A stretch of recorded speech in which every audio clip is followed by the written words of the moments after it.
Hello everyone, আসসালামু আলাইকুম। Welcome back to my channel.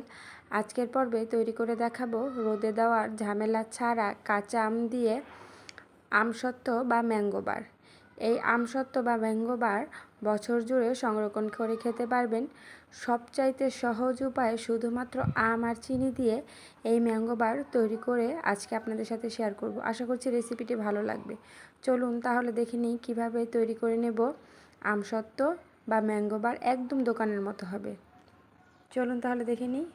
এখানে আমি 2 কেজি পরিমাণ কাঁচা আম নিয়েছি। ছিলে ধুয়ে পরিষ্কার করে ছোট ছোট করে টুকরো করে নিয়েছি। ছোট টুকরো করার কারণে আমগুলো কিন্তু সিদ্ধ করতে খুবই তাড়াতাড়ি হবে। এখানে আমি 1 কাপ পরিমাণ পানি দিয়ে দিলাম, দিয়ে ঢাকনা দিয়ে ঢেকে আমি এই আমগুলোকে সিদ্ধ করে নেব। অল্প পরিমাণ পানি দেওয়ার কারণে দেখা যাবে নিচ থেকে পড়া লাগবে না। তারপরে আম থেকে কিন্তু পানি বের হয়ে আসবে, এর জন্য বেশি পানি দেওয়ার প্রয়োজন নেই। তো 10 থেকে 12 মিনিট পরেই দেখতে পাচ্ছেন আমগুলো কিন্তু অনেকটাই গলে গেছে। 15 থেকে 20 মিনিটের মধ্যে এই আমগুলো কিন্তু ভালো করে সিদ্ধ হয়ে যাবে। অবশ্যই দেখতে পাচ্ছেন আমগুলো প্রায় সিদ্ধ হয়ে গেছে। তো এই আমগুলো যখন সিদ্ধ হয়ে যাবে তো এগুলোকে ঠান্ডা করে আমি একটি ছাঁকনির সাহায্যে ছেঁকে নেব। আমসত্ত্ব তৈরি করার ক্ষেত্রে অবশ্যই আমগুলো এভাবে যে কোনো একটা স্ট্রেনার বা চালনি দিয়ে ছেঁকে নিতে হবে। আমি অল্প অল্প করে ছেঁকে নিয়েছি। তাহলে দেখা যাবে এই আমসত্ত্বের ভিতরে কোনো লাম্পস কিংবা কোনো আঁশ কোনো কিছুই থাকবে না। একদম মসৃণ হবে আমসত্ত্বগুলো। আর ভিতরে কোনো আঁশ না থাকলে আমসত্ত্ব কিন্তু ফেটেও যাবে না। তো এইভাবে আমি সবগুলো আম ছেঁকে নিয়েছি। অবশ্যই দেখতে পাচ্ছেন পিউরিগুলো কিন্তু আমি পাতলা করিনি, বেশ খানিকটা ঘনই করে নিয়েছি। আর এখানে একটা কড়াই বসিয়ে দিলাম, এর মধ্যে 1.5 কাপ পরিমাণ চিনি দিয়ে দিলাম। আমি ক্যারামেল তৈরি করে নেব। ক্যারামেল তৈরি করার একটাই কারণ, যেন আমসত্ত্বটা কালারটা খুবই সুন্দর আসে আর কোনো ধরনের কালার ব্যবহার করতে না হয়। আপনারা চাইলে এটা দিতেও পারেন বা স্কিপ করতে পারেন। কেউ চাইলে ফ্রুট কালারও ব্যবহার করতে পারেন। যখন এই চিনিগুলো গলে যাবে, ক্যারামেল হয়ে যাবে, তো ডাইরেক্ট আমের পিউরি দেওয়া যাবে না। এর মধ্যে অল্প একটু পানি দিয়ে এই ক্যারামেলগুলোকে একটু গলিয়ে নিতে হবে। কারণ যখন পানিটা দিবেন তখন কিন্তু ক্যারামেলটা একটু জমে জমে আসবে। তো ভালো করে একটু নাড়াচাড়া দিয়ে গলিয়ে তারপরে এর মধ্যে তৈরি করে রাখা আমের পিউরিটা আমি ঢেলে দিয়ে দিব। তো সবগুলো আমের পিউরি আমি এর মধ্যে অ্যাড করে দিলাম। অ্যাড করে অনবরত একটু নাড়াচাড়া দিয়ে দিব। আর এর মধ্যে আমরা দিয়ে দিব প্রায় 1.5 কাপ পরিমাণ চিনি। চিনিটা আমের অনুযায়ী দিতে হবে, মিষ্টি আম হলে কম দিলেও চলবে। কিন্তু যারা এই আমসত্ত্ব রোদে শুকাতে চান না তারা কিন্তু চিনির পরিমাণটা অবশ্যই বাড়িয়ে দিবেন। আমি এই আমটা রোদে শুকাবো না, এই জন্য একটু চিনির পরিমাণটা বাড়িয়ে দিব। চিনির কারণে দেখা যাবে যে আমসত্ত্বটা তাড়াতাড়ি শুকিয়ে যাবে আর একটা আঠালো আঠালো ভাব চলে আসবে। তো এখানে আমি চিনি দিয়ে দিলাম।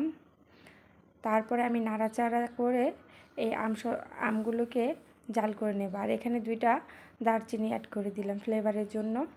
তো এভাবে নাড়াচাড়া দিয়ে আমের পিউরিকে ভালো করে বলক তুলে নিয়েছি।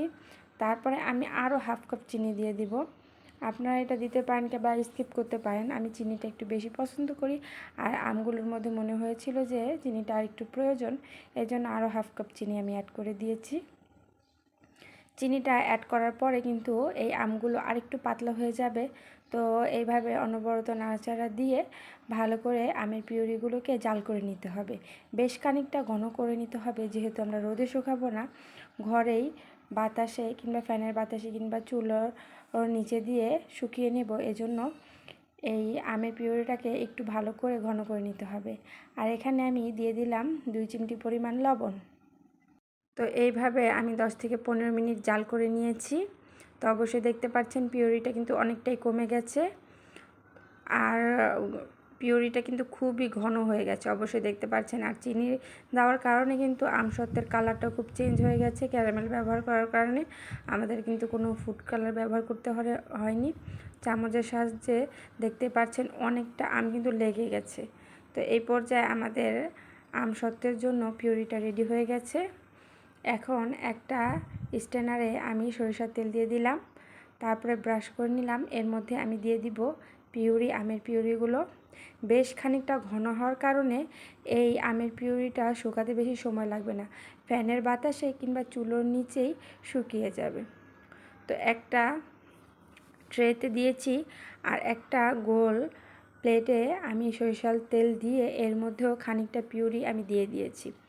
দেখা যাবে যে এই পিউরিটা পাতলা করে দিলে তাড়াতাড়ি শুকিয়ে যাবে, আর বেশি মোটা করলে একটু সময় লাগবে।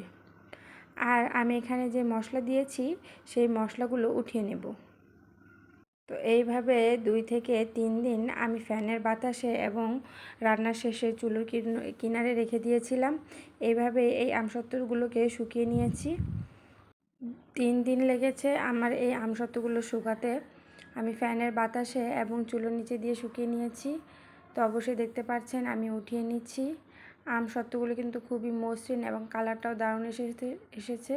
শুধুমাত্র চিনি আর আম দিয়ে, কাঁচা আম দিয়ে আমি আমসত্ত্ব তৈরি করে নিয়েছি।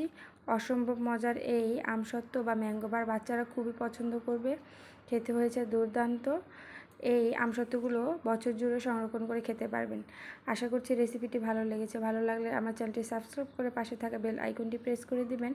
ফ্রেন্ড ফ্যামিলিদের সাথে শেয়ার করবেন। পরবর্তী ভিডিও দেখার আমন্ত্রণ রইল।